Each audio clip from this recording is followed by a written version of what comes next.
you are about to hear is true. The names have been changed to protect the innocent. Fatima Cigarettes, best of all king-size cigarettes, brings you Dragnet on both radio and television.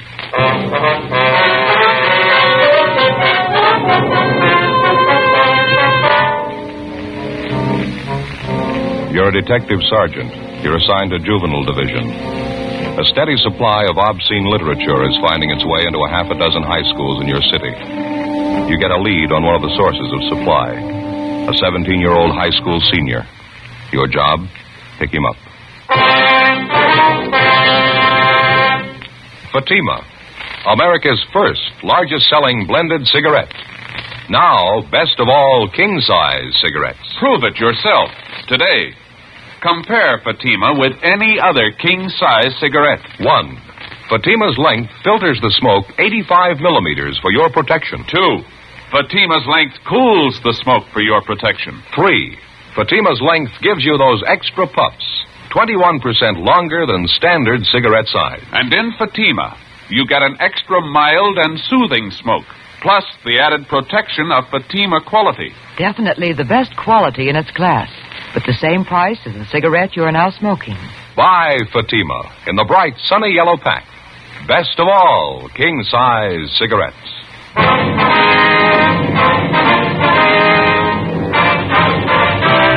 Dragnet, the documented drama of an actual crime. For the next 30 minutes, in cooperation with the Los Angeles Police Department, you will travel step by step on the side of the law through an actual case transcribed from official police files. From beginning to end, from crime to punishment, Dragnet is the story of your police force in action.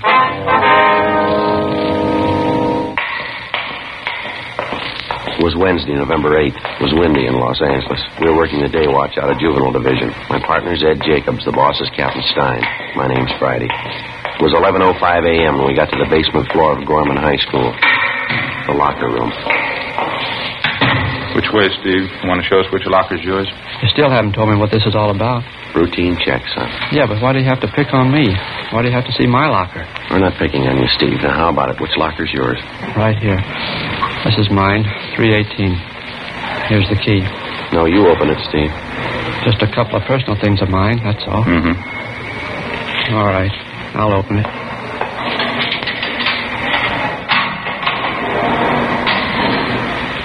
Well, there you are. See for yourself. You want to take your things out of the locker, son? You can see what's in there, can't you? My gym stuff, a couple of textbooks. How about digging back in the corner, left-hand side there? Where? You know where I mean. Come on, Steve, dig them out. Back here, you mean? These joke books? That's right. Let's have a look, huh? Why? Just a couple of joke books. A kid gave them to me. Bring them out, Steve. Okay. Just a couple of them. Kid gave them to me. There. Looks like more than a couple. That's what you call a joke book, Steve? That's what the kids call them, yeah. Some of them are a little dirty. Not so bad, though. They're filthy, Steve, and you know it. Now, where'd you get them? I told you. Kid gave them to me. Who? What's his name? Oh, some kid around school. I don't remember right now. Gave you these books for nothing? Sure. I had a couple he wanted. We traded off. A lot of the kids have them. They trade them around. That stack you got there, they look pretty new. Couldn't have been passed around much. Or maybe not. I don't know. Matter of fact, they look brand new, don't they? Don't even look like they've been opened yet. How come you're rousting me on this thing? What about the other kids? They got them, too. They're buying them, Steve. They're not selling them. I'm not selling them. Anybody says that's a liar. No good, son. We talked to the fellas here at the high school. Some kids over at the junior high school, too. They all say you're the one who's selling them. They're liars. Both the fellas in high school and the kids down the street in junior high. They say you've been selling this stuff for months. Now, how about it? They're lying, that's all. They don't know what they're talking about. You've been selling these 35 cents a piece, 3 for $1. Last couple of weeks, you've been peddling pictures, too, $1 a piece. You got any of them in your locker, Steve? A couple. I got them off another kid. What other kid? What's his name? What's his name? Some kid. I don't remember. It's not much of an answer, son. What do you want from me, anyway? I told you I'm not selling the books. I don't care what those other goofs say. It's my word against theirs. Now, maybe you ought to get this straight, son. We're not out to get you. You're way down the line. We want the people at the top, the men who print this junk, the wholesalers, the big distributors. So why ask me? I don't know anything about it. Nothing. You don't want to cooperate, is that it? What am I supposed to cooperate about? I'm not mixed up in anything. We think you are, son. We know you are. Who are you selling this for? Where do you get your supply? All you see is what's in my locker. I ain't selling. I don't have any supply. You got to go far to prove I have. Not very far, Steve. What? From about here to your home. 11:38 a.m. After picking up his supply of obscene books and photographs to be booked later as evidence, Ed and I drove the subject, Stephen Banner, to his home approximately a mile from the high school. His apprehension and our theory that he probably kept the bulk of his supply of books and pictures at or near his home was no accident. For weeks, we'd known that a steady stream of pornography was being fed into a half a dozen high schools and junior high schools throughout the city. Books, photographs, pictures, and pamphlets of the worst kind. Because of embarrassment on the part of the curious teenage kids who bought this stuff, it wasn't easy to pick up a solid lead. After weeks of observation and questioning, we finally narrowed down the principal source of supply to a single teenage boy, Stephen Banner. Even then, we knew he must be only one of 100 small-time distributors working for the persons directly responsible for manufacturing this sort of thing. Our only hope was that he'd be willing and able to supply us with the names of the persons responsible. When we got to Stephen Banner's home, where he lived with his sister and brother-in-law, we searched it thoroughly, but we found nothing. Both his sister and brother-in-law were at work. We went back and started checking through the garage at the rear of the house. Joe, back here in the corner? Yeah. Have a look. Steve, you want to tell us about this? Yeah. These books here? These pictures, case full of them? Yeah. Well, how about it, son? Your sister and brother-in-law know about this? No, they don't know anything. I didn't think you'd find them. Are you ready to tell us about it? My sister going to have to find out? I don't know, Steve. It's going to be pretty hard to keep it from her. Yeah, I guess so. Who's the contact, son? Where'd they come from? Charlie Freiberg. Only the books, though. Pictures came from another guy. It's a long story. We got the time, son. Who is this Freiberg? Met him downtown one Sunday, Penny Arcade on Broadway. Me and this other kid were in there, Bud Spencer. Freiberg came up, started to talk to us. All right, go on. He finally took a couple of these books out of his pocket, gave them to us. He wanted to know what we thought of them. Told us he had plenty of them if we knew any other kids who wanted them. You knew you and your friend Bud were in high school? Yeah, that's right. What else, Steve? Well, that's about it. He asked me and Bud if we wanted to sell for him around school. This friend of yours, Bud Spencer, he's selling them too? Yeah. He goes to a different school, though. Both of us did pretty good with the books, sold real fast. The pictures were even better. That's so.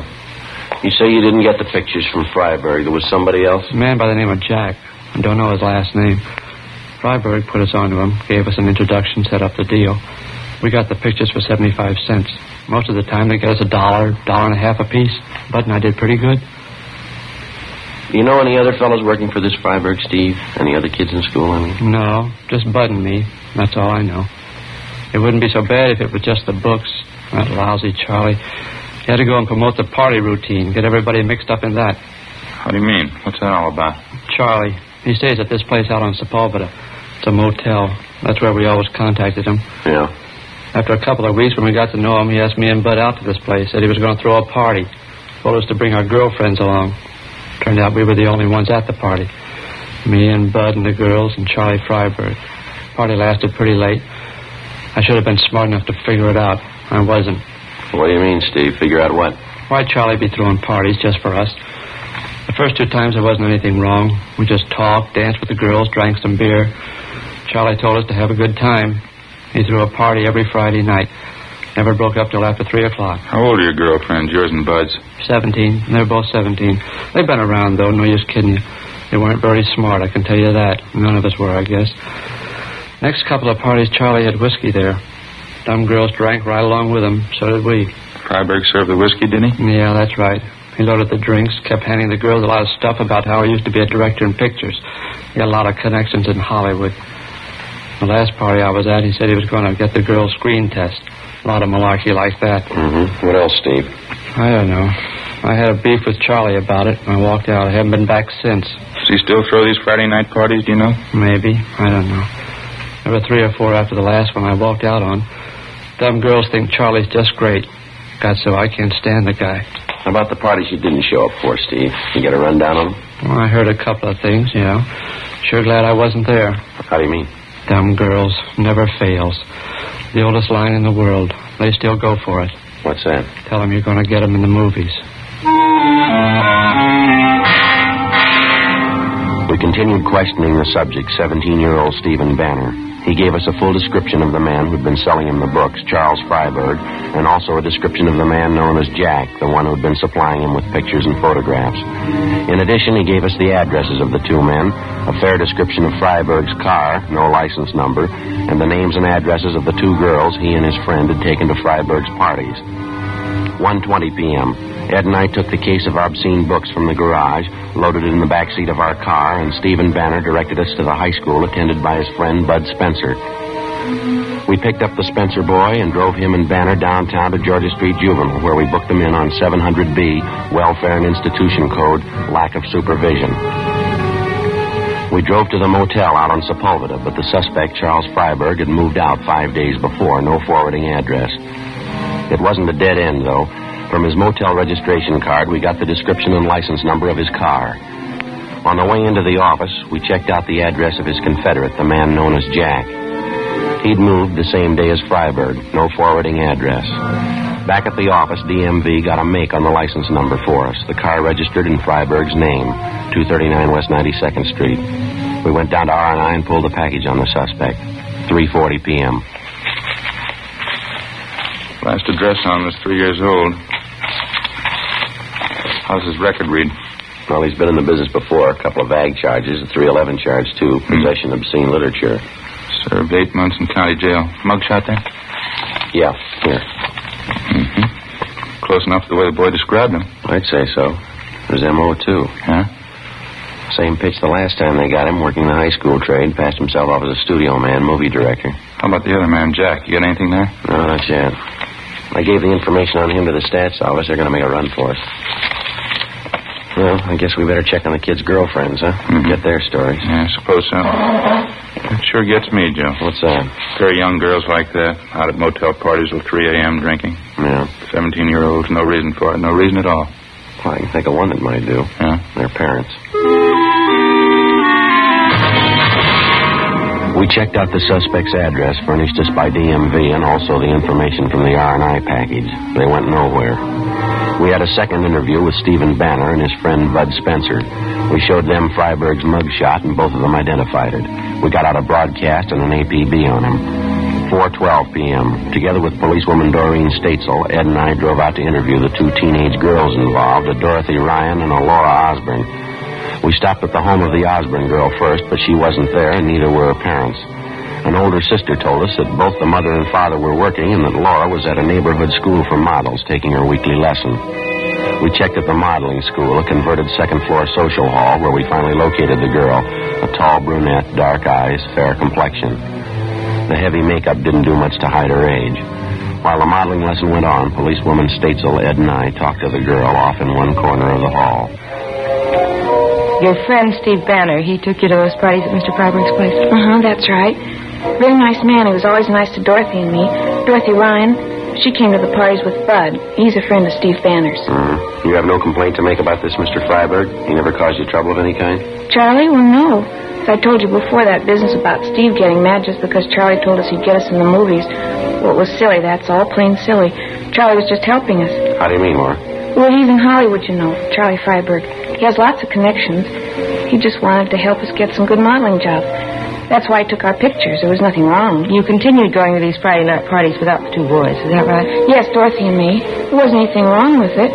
We knew Charlie as well as they did by that time. A few bathing suit pictures, that's all. There was nothing wrong in that. Did you ever see prints of any of those pictures, either you or Dorothy Ryan?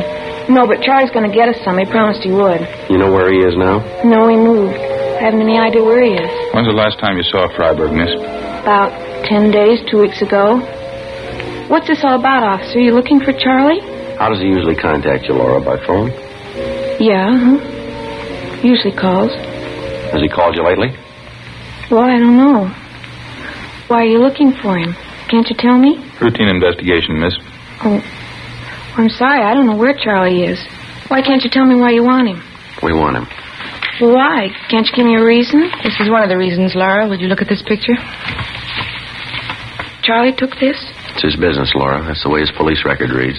I can't believe it. That's one reason we want Freiberg. There's lots of others. You willing to help us, Laura? He said they'd be beautiful, glamorous. They're not. You know where he stays now? No, I'll find out, though. How do you mean? I've got a date with him. Supposed to meet him out on Wilshire and La Brea. When's that? 8 o'clock tomorrow night.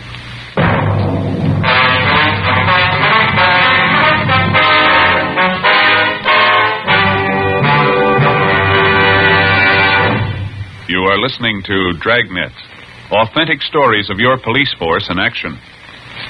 Compare Fatima with any other king-size cigarette. 1. Fatima's length filters the smoke 85 millimeters for your protection. 2. Fatima's length cools the smoke for your protection. 3. Fatima's length gives you those extra puffs, 21% longer than standard cigarette size. And in Fatima, you get an extra mild and soothing smoke, plus the added protection of Fatima quality. To show our confidence in Fatima, we make this money-back guarantee to every king-size cigarette smoker. Buy a pack of Fatimas. Enjoy Fatima quality, extra mildness, and superbly blended tobaccos. If you're not convinced Fatima is better than the king-size cigarette you're now smoking, just return the pack and the unsmoked Fatimas before August 1st, 1952, and we'll give you your money back plus postage. Fatima, Box 37, New York 1. Remember, each king-size Fatima gives you an extra mild and soothing smoke, plus the added protection of Fatima quality. Switch to Fatima today. Best of all, king-size cigarettes.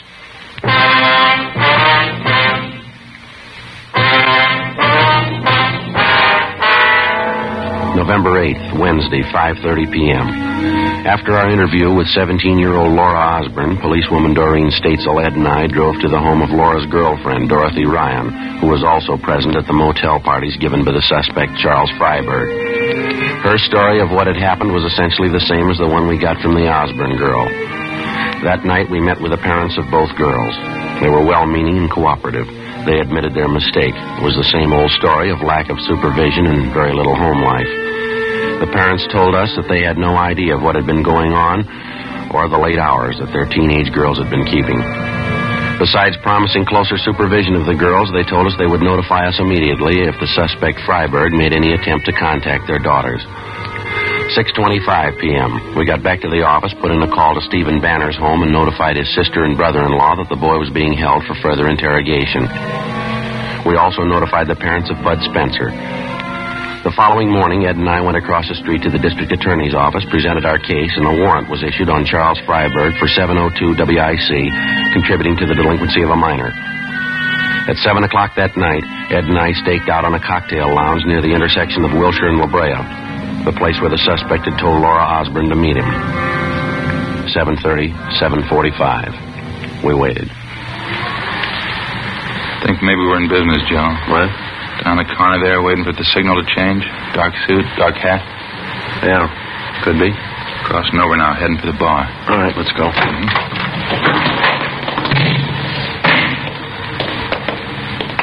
No mistake. Hey, fella, hold it up on there, will you? How's that? Police officer, is your name Freiberg? What? No, that's not my name. See your identification, please? Yes, I've got my identification. Why? Can we see it, please? Why? What do you want? Your identification. What for? I haven't done anything. Let's go, mister. Talk about it downtown. Now, wait a minute. Just a minute. I don't want any trouble. I'll show you. There. Driver's license. The rest of my stuff. Charles Freiberg. It's an old address, isn't it? Yeah. Haven't had time to change it. Just got back in town. What's the matter, anyway? Where are you staying, Freiberg? No place. I just got back in town. I told you that. Not staying any place yet. No connections at all. Where's your car? I don't have one. Haven't had one for a year. I sold it. Look, how about filling me in? What do you want with me? You want to step over here, Freiberg, out of the way? All right. Just like to know what's going on, that's all. I'd like to see what you're carrying in your pockets. Take everything out, please, one pocket at a time. What is this, a shakedown? You can start with your coat pockets. All right. There. Okay? All right, now the other one. Okay? You said you don't have a car, Freiberg. No, of course not. I told you that. Well, what are you doing with that parking ticket? We walked the suspect Freiberg 2 blocks to the parking lot listed on the claim check that he had in his coat pocket. He had black hair streaked with gray, looked to be in his mid-50s. We questioned him on the way, but he'd admit nothing. We located his car in the parking lot and searched it. In the glove compartment, besides a half a dozen photographs and small books, we found a key with a metal disc attached to it. Stamped on the disc were the words West Side Studios, number 23. Freiberg refused to identify the key. He refused to admit a thing. We walked him back to our car, and together the three of us headed out for the old West Side Studios just off Jefferson Boulevard. On the way, we tried again to question the suspect, but we got nowhere. He refused to answer even the simplest questions. One look at the West Side Studios, and you knew right away the place had seen better days. It had been fairly prominent in the early days of motion picture making, but all that was left now was 2 square blocks of broken-down scenery, 1 dilapidated sound stage, and a row of weather-beaten cottages, the tar paper peeling off the roofs. We got out of the car and started up the walk. The faded sign over the main gate read West Side Studios, founded 1920. And down in one corner, admission by pass only. The guard shack at the gate was boarded up. No sign of a night watchman. We kept walking. How come they don't keep a watchman at the gate, Freiberg? Don't they make pictures here anymore? You bet they do. The place has been going downhill for a long time. It's coming back, though. Then you do know the place, is that right? Yeah, I know it. I should know it. What do you mean by that? Nothing. You rent an office here, is that it? Freiberg? Yeah, that's right. Straight down the way there, Cottage 23. What's your job? You in some kind of movie work? Yeah, I have been for 30 years. More than 30 years. That's so? You an actor? Freiberg. Haven't you ever heard the name? I'm a producer. Oh, I see. Why don't you tell us that to start with? Oh, I don't know. Different reasons. I don't like to throw my weight around. I have a lot of connections in Hollywood, you know. That's so. In the trade 30 years. I was one of the first. You can make a lot of friends in 30 years. Yeah, I guess so. How about those books we found in your car, those pictures? How do you explain them? This studio will be back on its feet in a year. I'll bet $1,000 on it. This whole block here, sound stages. I got the plans for them in my desk. And so, you have an interest in this lot? Not exactly. Not right now, anyway. I did have an interest, though. I will again. I was one of the original owners, you know. Still haven't got an explanation. How about the books and pictures we found in your car? Oh, that? Nothing to explain, is there? Just a few gimmicks I picked up. You know a boy by the name of Stephen Banner? Banner? No, I don't think so. Why? How about Bud Spencer? You know him? No. I knew a George Spencer once. Actor. That was back in the old days, though. How about Laura Osborne, Dorothy Ryan? You know them? No, it's pretty hard to say. You know, Sergeant, over the years in this business, especially, you meet an awful lot of people.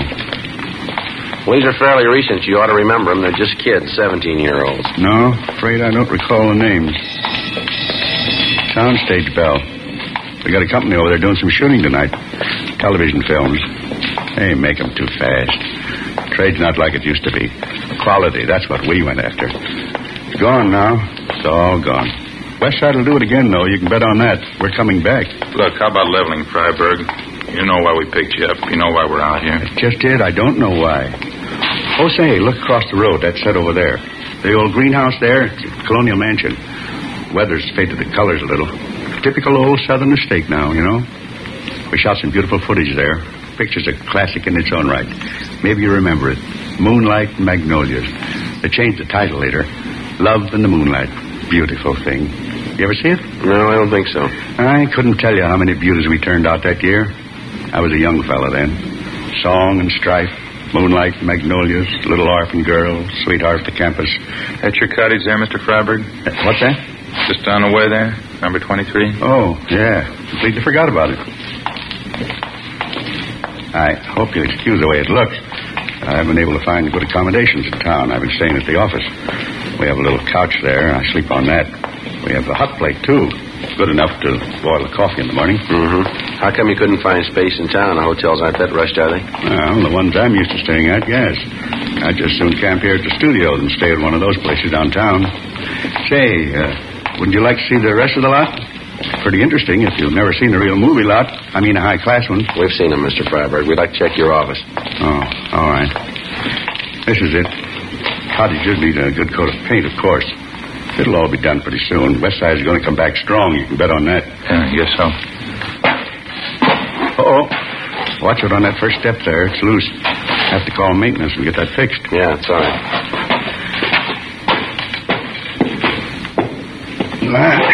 Here we are.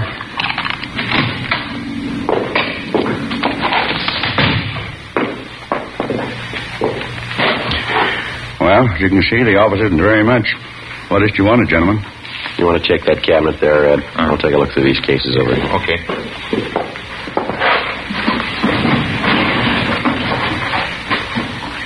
This picture here on the wall. That's the cast and the production staff of my first film. Here's the other one.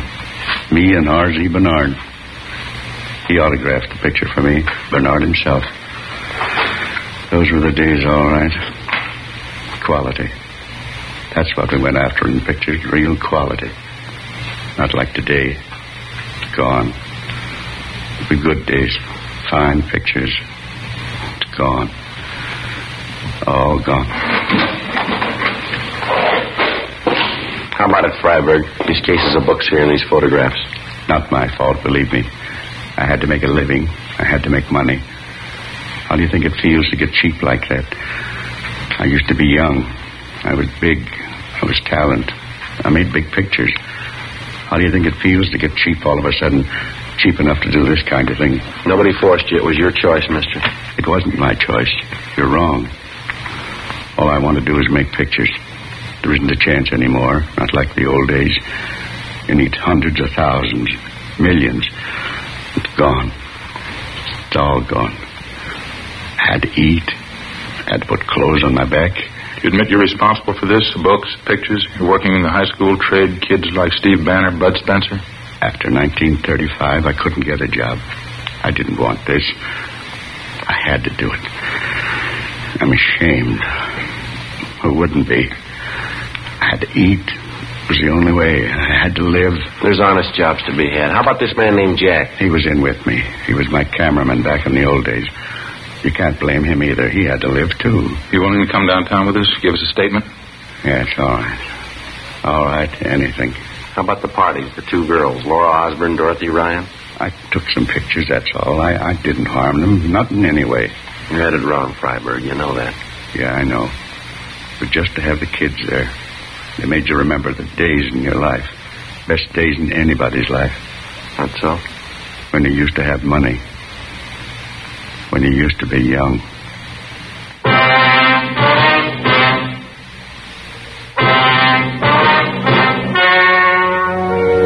The story you have just heard was true.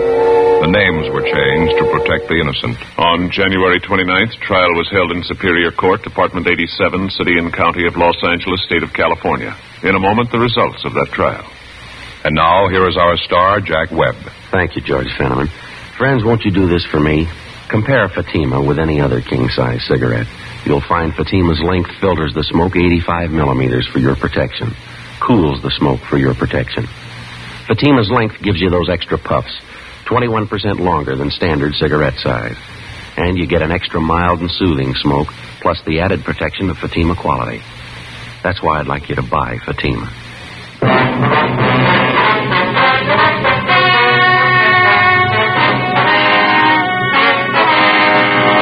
The suspects, Charles Zeman Freiberg and his accomplice, Jack L. Lavery, were tried and convicted on 4 counts of contributing to the delinquency of minors. Both of them served full terms in the county jail.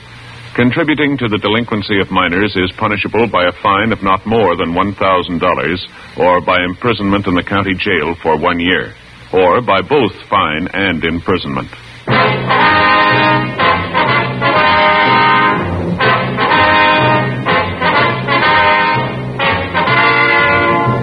You have just heard Dragnet, a series of authentic cases from official files. Technical advice comes from the Office of Chief of Police W.H. Parker, Los Angeles Police Department. Heard tonight were Barney Phillips, Virginia Gregg, and Ralph Moody. Script by Jim Moser. Music by Walter Schumann. Hal Gibney speaking. Fatima Cigarettes. Best of all king-size cigarettes has brought you Dragnet, transcribed from Los Angeles.